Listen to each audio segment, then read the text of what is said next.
जब हम करवा चौथ का व्रत करते हैं तो कहानी सुनना ज़रूरी होता है।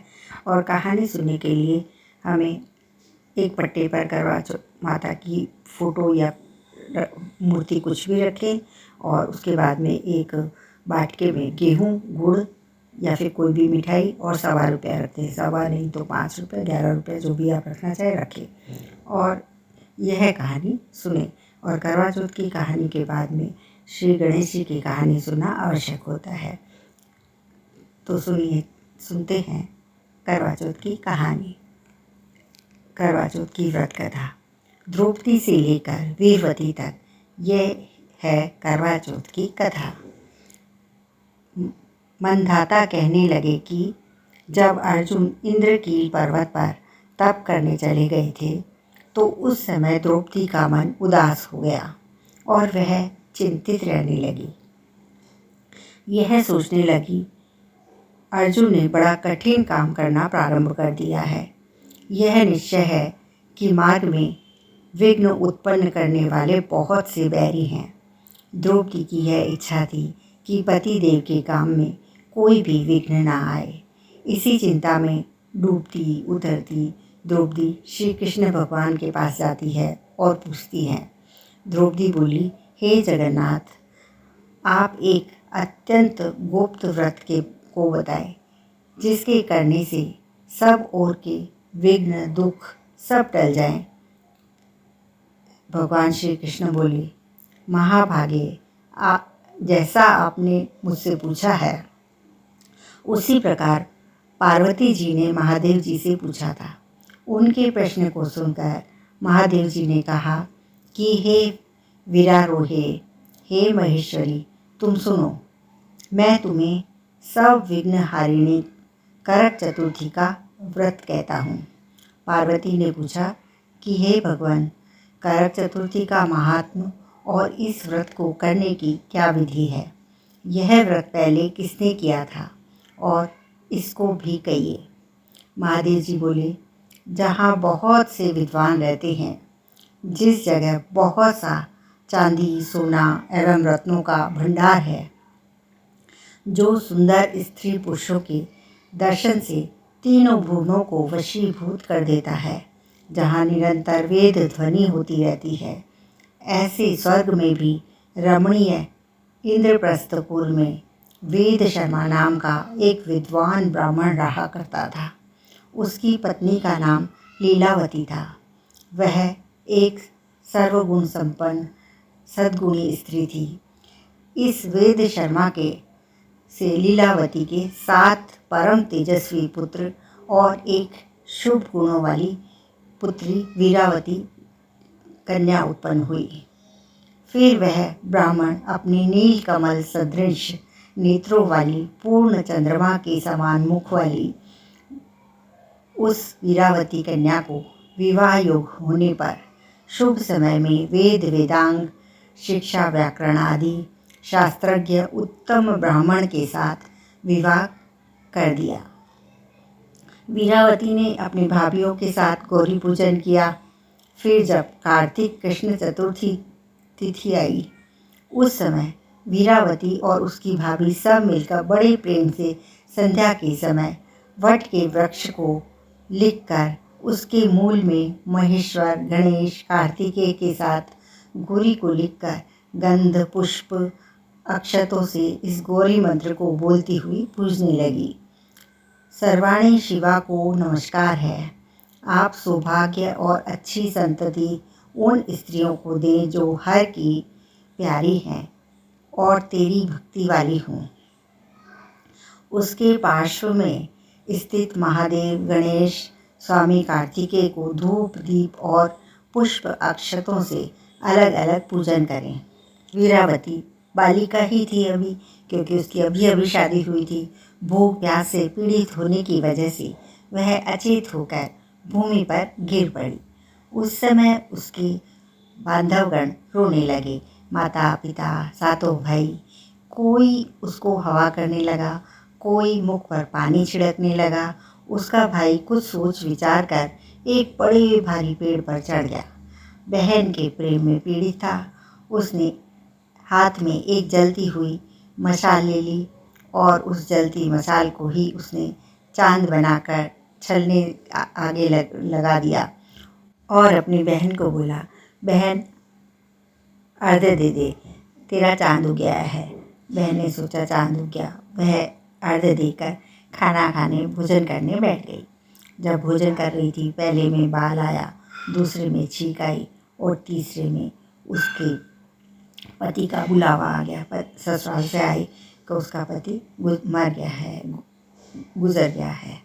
धर्म दूषित हुआ और पति को मरा देख शिव जी का पूजन किया। फिर उसने 1 साल तक निराहार व्रत किया। पूरे साल की सारी चौथ का व्रत किया, जो 12 चौथ आती है। उसकी भाभीयों ने संवत्सर के बीत जाने पर फिर वही व्रत किया। पहले कहे हुए विधान से शोभन मुख वाली वीरावती ने भी व्रत किया। उस समय कन्याओं से घिरी हुई शची देवी इस व्रत को करने के लिए स्वर्गलोक से चली आईं और वीरावती के भाग्य से उसके पास अपने आप पहुंच गई। शची देवी ने उस मानुषी को देखकर उससे सब बातें पूछी। वीरावती ने नम्रतापूर्वक सब बातें बता दी। हे देवेश्वरी, मैं विवाह के बाद जब अपने पति के घर पहुंची तब मेरा पति मर गया था। न जाने मुझसे ऐसा कौन सा पाप हो गया कि यह फल मिल रहा है। आज मेरे किसी पुण्य का उदय हुआ है, जिससे हे देवेश्वरी आप यहाँ पर मेरे समक्ष पधारी हैं। आपसे यही प्रार्थना है कि मेरे पति को शीघ्र जीवित करने की कृपा करें। यह सुनकर इंद्राणी बोली, हे वीरवती, तुमने ये अपने पिता के घर पर करक चतुर्थी का व्रत किया था।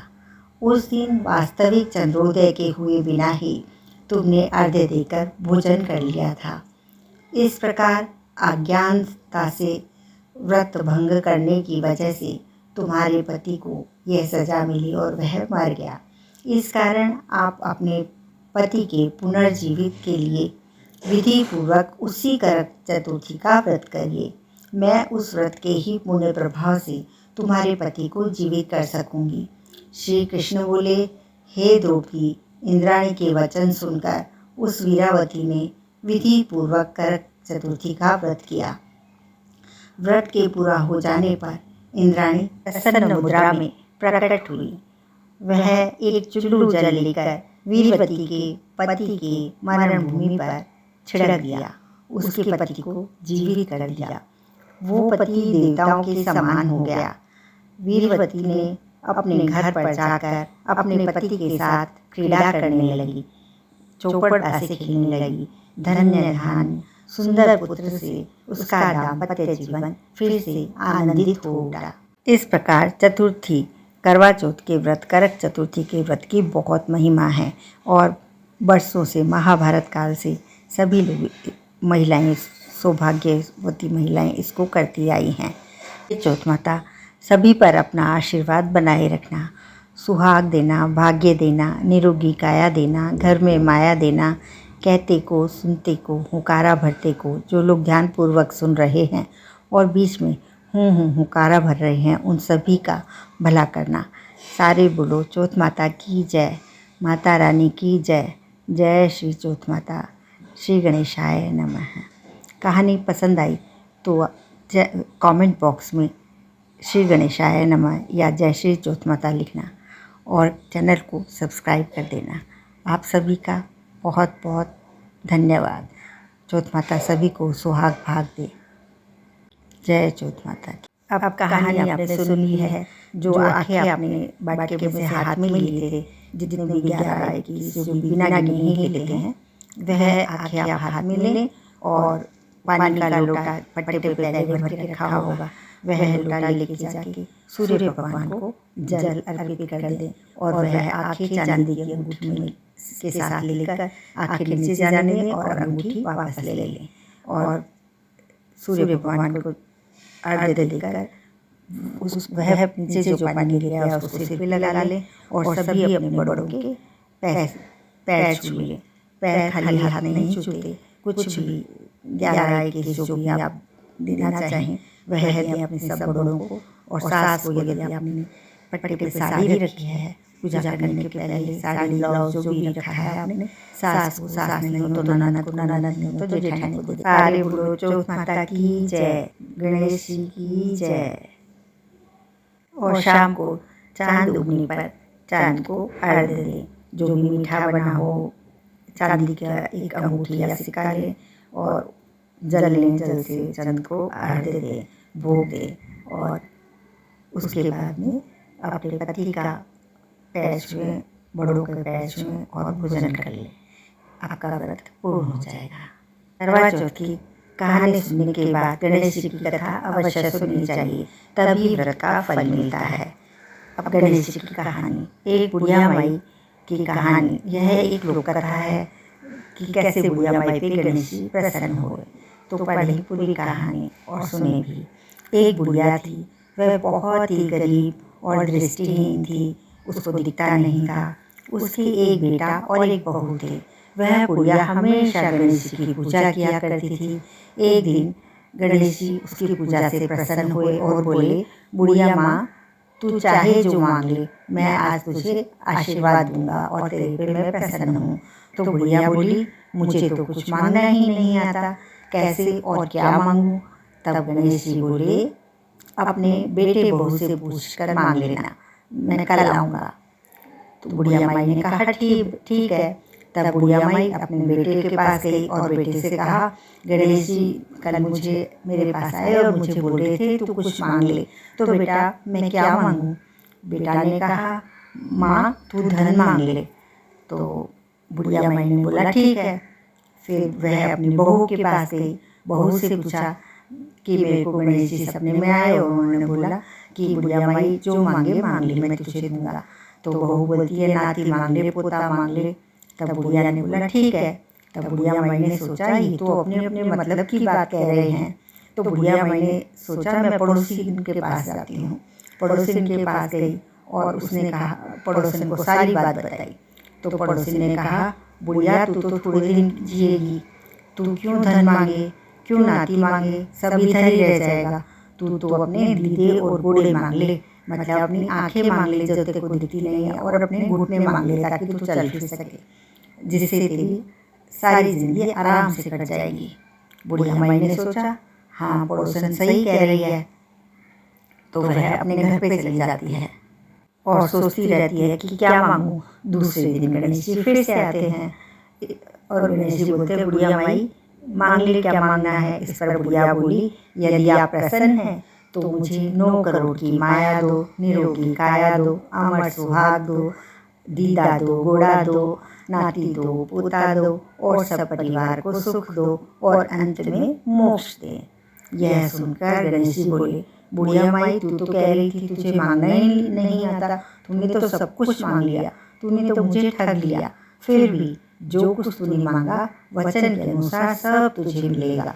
और यह कहकर गणेश जी अंतर ध्यान हो गए। उधर बुढ़िया माँ ने जो कुछ मांगा था सब उसे मिल गया। अब बुढ़िया माई को दिखने लग गया, क्योंकि उसकी आंखें आ गई, चलने लगे। बुढ़िया माई जो बेचारी चल नहीं पाती थी, गणेश जी तो अंतर ध्यान हो गए थे, सब कुछ वैसा का वैसा ही हो गया। और उसका झोपड़ी टूट के उसकी जगह महल बन गया और सब हंसते खेलते हो गए, धन ही धन हो गया। माई ने मांगा था वह सब कुछ उसको मिल गया। गणेश जी तो देखकर अंतर ध्यान हो गए, हे गणेश जी महाराज, जैसा बुढ़िया माई को सब कुछ दिया वैसा सबको देना। कहते को सुनते को, कथा के बीच में सुनकर पुकारा बढ़ते को। बोलो गणेश जी महाराज की जय, विनायक महाराज की जय। ओम गण गणपते नमः।